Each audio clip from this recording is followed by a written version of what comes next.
नमस्कार, मैं हूं आपके साथ आयुषी गुप्ता।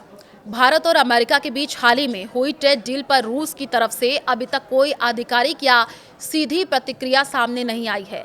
2 फरवरी 2026 को अमेरिकी राष्ट्रपति डोनाल्ड ट्रंप ने घोषणा की कि पीएम नरेंद्र मोदी के साथ फोन पर बातचीत के बाद डील हो गई है। इसके तहत अमेरिका ने भारतीय सामानों पर टैरिफ 50% से घटा करके 18% कर दिया है और रूसी तेल खरीद से जुड़ी अतिरिक्त 25% पेनल्टी भी हटा दी है। ट्रंप ने दावा किया है कि भारत अब रूस से तेल खरीदना बंद करेगा या काफी कम करेगा और इसके बजाय अमेरिका तथा संभवतः वेनेजुएला से ज्यादा तेल खरीदेगा। साथ ही भारत अमेरिकी उत्पादों पर टैरिफ और अन्य बाधाओं को शून्य की ओर ले जाएगा तथा $500 बिलियन से ज्यादा के अमेरिकी सामान, एनर्जी, टेक्नोलॉजी, एग्रीकल्चर आदि खरीदेगा। पीएम मोदी ने एक्स पर पोस्ट किया कि मेड इन इंडिया प्रोडक्ट्स पर अब 18% टैरिफ लगेगा। ट्रंप को धन्यवाद दिया और ग्लोबल पीस में उनके प्रयासों का समर्थन जताया है। लेकिन मोदी के बयान में रूसी तेल बंद करने, $500 बिलियन खरीद या अमेरिकी टैरिफ जीरो करने का कोई जिक्र नहीं था। भारत सरकार या पेट्रोलियम मंत्रालय ने भी इस पर कोई स्पष्ट बयान नहीं आया है। रूस की चुप्पी के पीछे कई कारण लगते हैं। रूस ने पहले से ही कई बार कहा है कि भारत एक संप्रभु देश है और वो जहां चाहे तेल खरीद सकता है।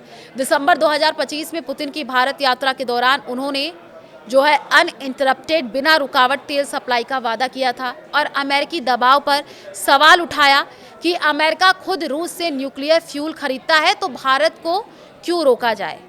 क्रेमलिन स्पोक्सपर्सन दिमित्री पेस्कोव ने भी ये कहा था कि भारत अपनी आर्थिक जरूरतों के अनुसार फैसला लेगा और रूसी तेल प्रतिस्पर्धा उच्च गुणवत्ता वाला और सस्ता है।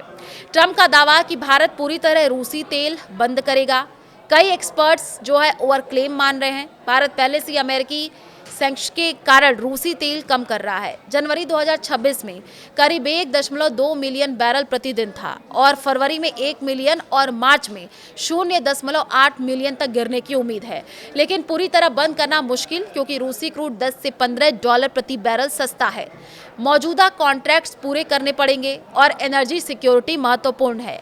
भारत धीरे धीरे डाइवर्सिफाई कर रहा है। अमेरिका से एलपीजी का लॉन्ग टर्म डील हुआ है और वेनेजुएला से भी संभावना है।